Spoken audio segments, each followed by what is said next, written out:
Now, while Japan was still reeling from the impact of the 7.6 magnitude earthquake, another tragedy happened this morning. A Coast Guard plane collided with another passenger plane at the Haneda airport, bursting into flames and killing the 5 people on board. Live footage on public broadcaster NHK showed the aircraft erupt in flames as it skidded down the tarmac despite feverish efforts by rescue crews to control the blaze. The Coast Guard plane was due to deliver aid to areas hit by the earthquake. All 379 people on board the passenger plane were evacuated.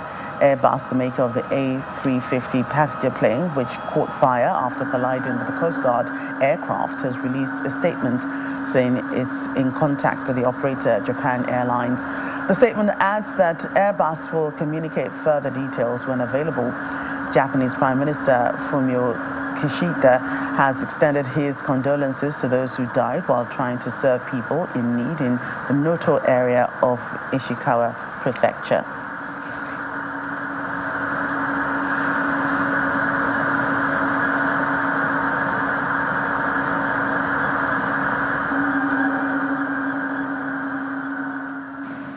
Now to updates on the earthquake. Japan's Chief Cabinet Secretary Yoshimasa Hayashi says that there are 120 cases of people waiting to be rescued in areas where a powerful earthquake hit central Japan on New Year's Day and killed at least 30 people. He was addressing a news conference earlier today, and he says 955 evacuation centers have been set up in Ishikawa and Niigata prefectures, where a total of 57,360 people have been evacuated. The quake, with a preliminary magnitude of 7.6, struck on Monday afternoon, prompting residents in some coastal areas to flee to higher ground as tsunami waves hit Japan's west coast, sweeping some cars and houses into the sea. A 3,000-strong rescue crew of army personnel, firefighters and police officers from across the country have been dispatched to the quake sites on the Noto Peninsula in Ishikawa Prefecture.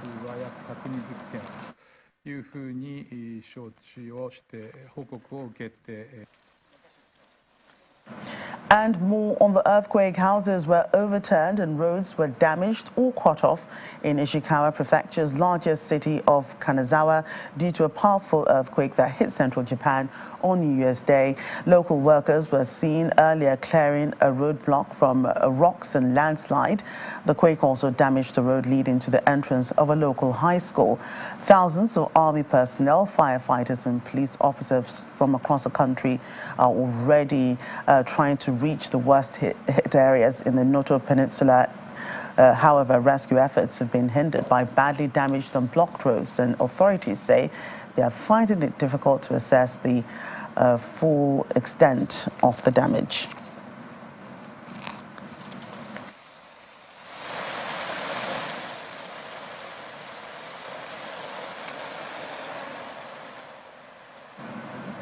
Now let's turn to Australia, where heavy rains triggered flash flooding across parts of the east as an intense weather system flooded roads, cut up towns and damaged properties, with authorities urging residents in low-lying areas to consider moving to higher ground.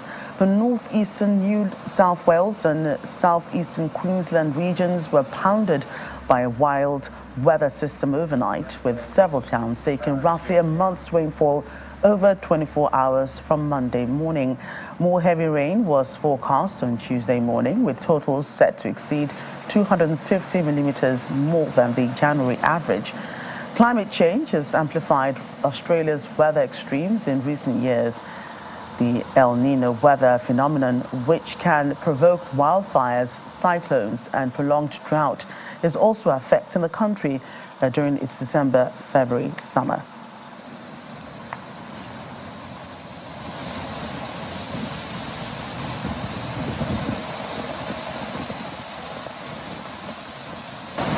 If you're in parts of Queensland receiving torrential rain at the moment, the best thing you can do is stay at home and stay off our roads. Roads will be dangerous, and life-threatening flash flooding could occur in places you don't anticipate or you can't consider flooding. It can happen in an instant, and that can put your life and the lives of others in danger. More weather reports, and it's extremely cold in the Russian capital, Moscow. Temperatures are set to be falling as low as -20 degrees Celsius. They are expected to fall even more to below -22 degrees by Wednesday morning. The meteorological office says that the temperatures are around 13 degrees colder than normal for this time of the year. Interestingly, the cold weather is expected to remain in the Russian capital until the weekend.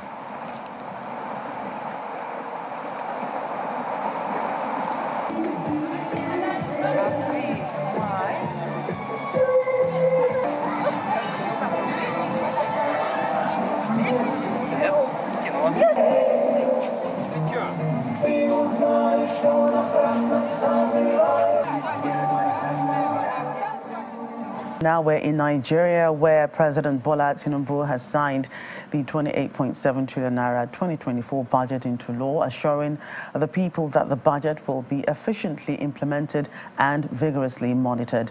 The signing took place at a brief ceremony in the presidential villa with senior government officials led by the Senate President, Senator Godswill Akpabio, and the Speaker of the House of Representatives, Tajuddin Abbas, present. Speaking after the ceremony, the lawmakers told journalists that they will ensure the budget is properly implemented for the benefit of all. Our State House correspondent, Larry Lasisi, reports. President Bola Tinubu arrives for the signing ceremony of the 2024 Appropriation Bill in the State House, Abuja. On hand to witness the ceremony are lawmakers led by the President of the Senate and the Speaker of the House of Representatives, some ministers, and other top government officials. After a short ceremony, the President proceeds to sign the bill.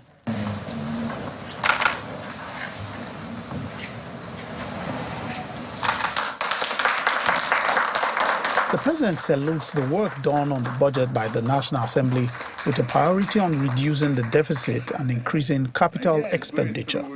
It contains a good increase in the capital side, a reduction in recurrent expenditure, and it brought down the deficit from 6.11% to 3.88%. That, to me, that's an achievement. He also stressed that the budget will be implemented. We will implement this. I want to assure the Nigerians that all the MDAs and our teams have been warned. MDAs must have regular report of the budgetary performance in the area that we put in place to help ordinary Nigerians.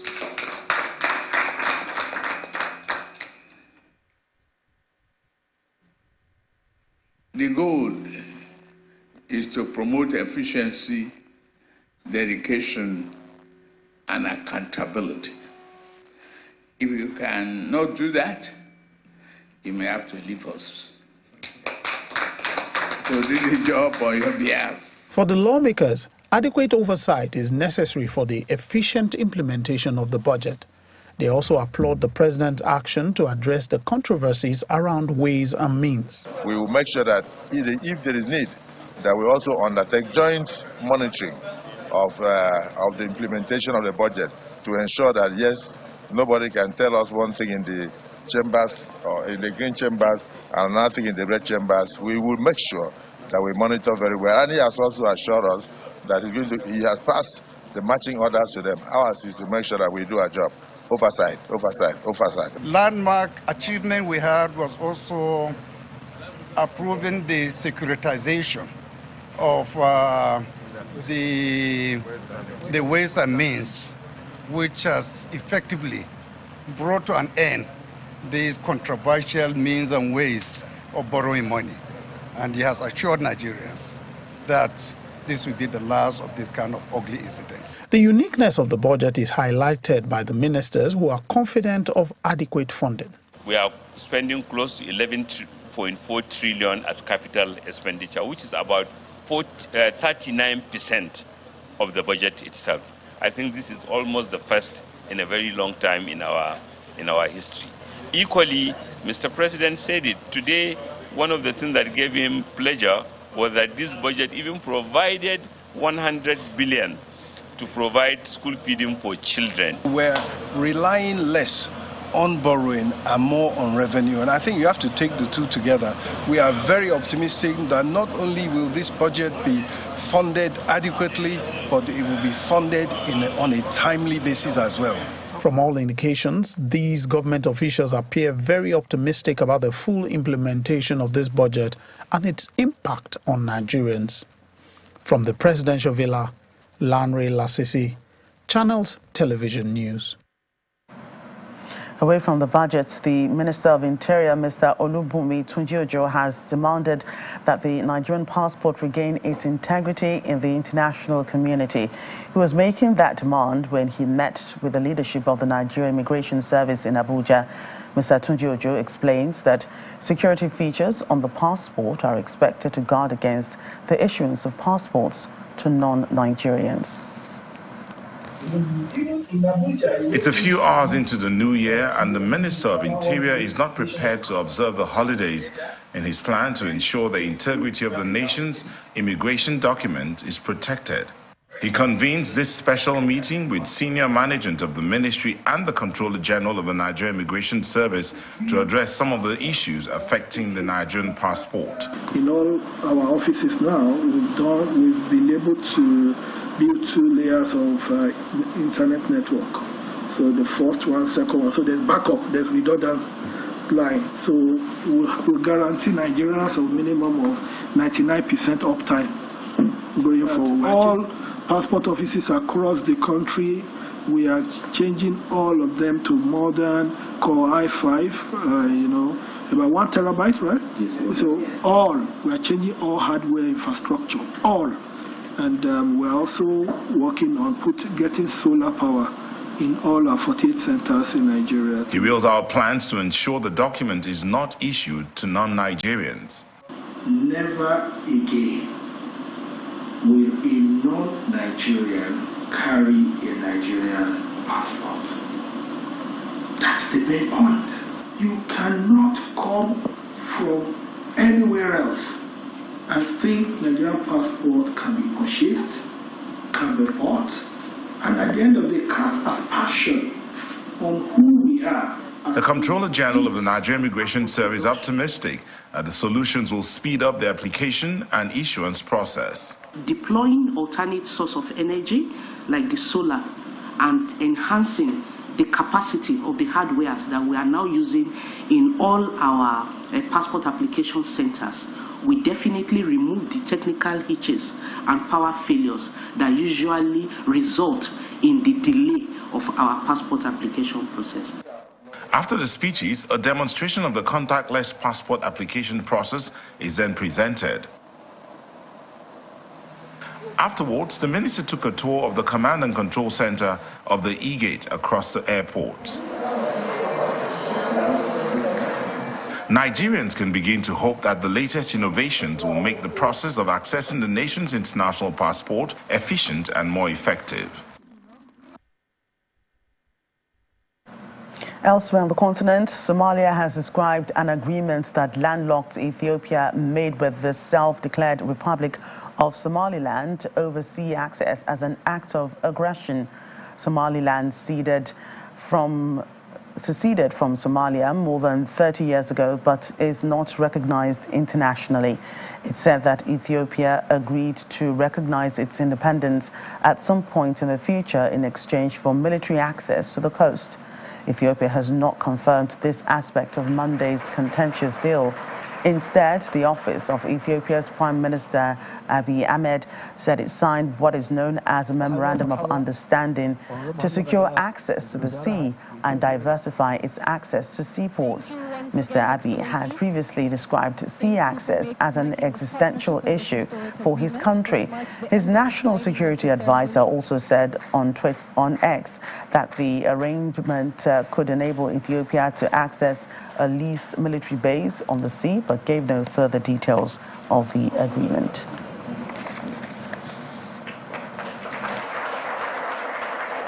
And Chad's transitional president, General Mohamed Idris Deby, is to appoint a former leading opposition leader who recently returned from exile as prime minister. Success Masra, president of the Transformers Party, was a long-time opponent of the Deby dynasty, but returned to Chad in November after reaching an agreement with its military leaders days before last month's referendum on a new constitution, which saw 86% of participants vote yes. Mr. Masra publicly urged supporters to vote in favor, with the outcome now expected to pave the way to elections. He went into exile shortly after October 20, 2022, protest against the military regime, which had just extended by 2 years, an 18-month transition supposed to culminate in elections and the return of power to a civilian government. Authorities say some 50 people were killed that day. The opposition and local, as well as international NGOs, put the death toll at 100 and 300. Almost all the victims were shot dead by the military and the police, mainly in the capital. The United Nations mission in South Sudan is celebrating an annual campaign to raise awareness and advocate for an end to gender-based violence. For the last several years, UNMISS Conduct and Discipline Team has dedicated a day to address issues related to sexual exploitation and abuse. According to the CDT, sexual exploitation and abuse is a prevalent form of GBV in South Sudan, and it remains a significant concern. Prolonged conflict in South Sudan has contributed to the widespread occurrence of GBV, particularly sexual violence, which has been extensively documented. Displaced women and girls face persistent threats and risks of GBV, including sexual violence, intimate partner violence, harassment, and early as well as forced marriage.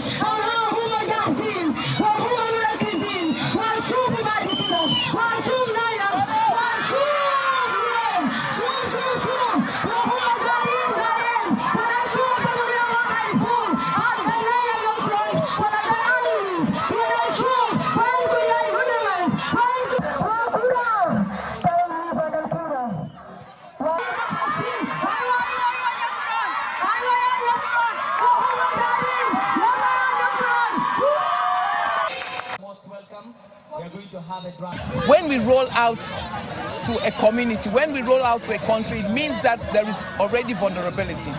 So we cannot be the ones who are going to make it worse. We are not being the ones who are going to stigmatize the population even more. So it is very important that the population knows that we are here for them. For them to know that we are here for them, it is very important that they know that whenever there's a report of any sexual exploitation or misconduct, the UN takes it seriously and there is punishment. And of course, we partner with the population, we partner with the community. They are there, they are part of the fight.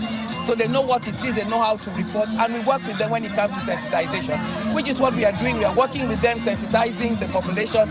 You heard them talking about sexual exploitation and abuse because they have been trained, and we'll keep training them and keep talking about it until we have zero tolerance for sexual exploitation and abuse. Highlighting all of these things so that the population knows what it is, how to report, and the importance to report. Because if we don't report, then we cannot punish. If there's no punishment, they think there is impunity. We want to let the population know that every single act of sexual exploitation and abuse, there is zero tolerance, there is no tolerance, it is going to be punished. So we want the population to know that we cannot fight this on our own. And outside of Africa, South Korea's opposition Democratic Party leader Lee Jae-myung has been stabbed in the neck while touring the site of a proposed airport in the southern port city of Busan. Footage showed a man lunging at Lee with his arms stretched out before the opposition politician grimaced and collapsed to the ground. News reports said the attacker appeared to be a man in his 50s or 60s wearing a paper crown, who had approached Mr. Lee for an autograph. The unidentified assailant was quickly subdued and arrested at the scene. After the attack, Mr. Lee was seen lying on the ground with his eyes closed while people pressed a handkerchief against the side of his neck. He is unconscious and he has been transported to a local hospital.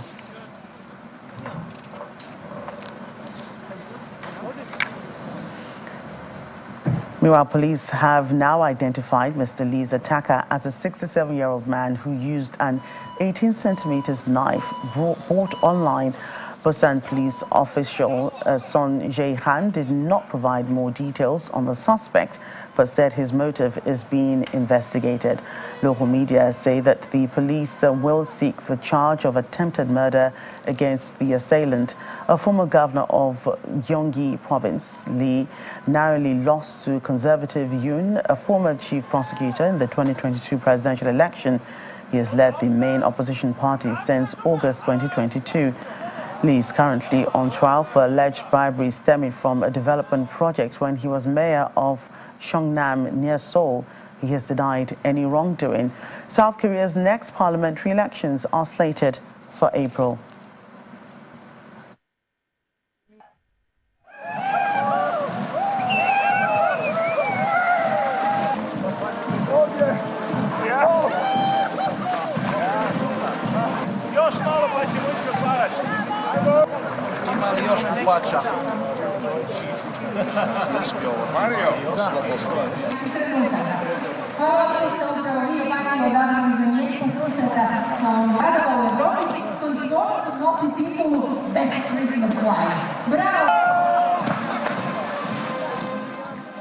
And it's just the second day of the year, but New Year traditions are still unending around the world.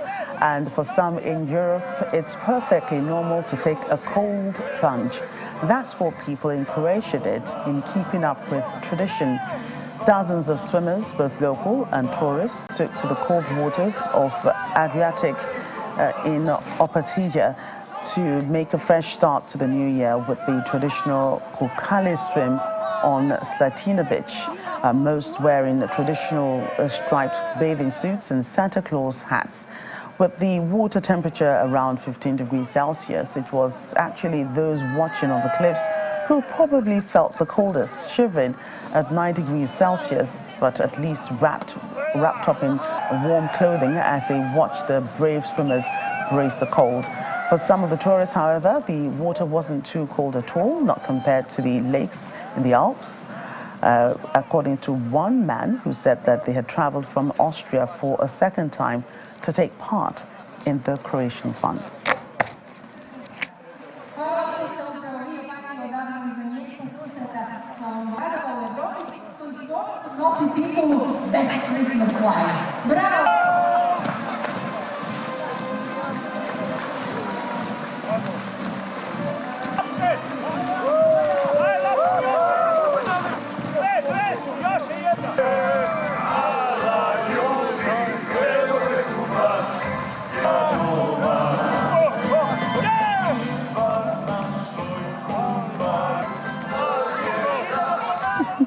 And what a way to start the year. Well, that's the program today. Thank you for watching. I'm Joker Rogers.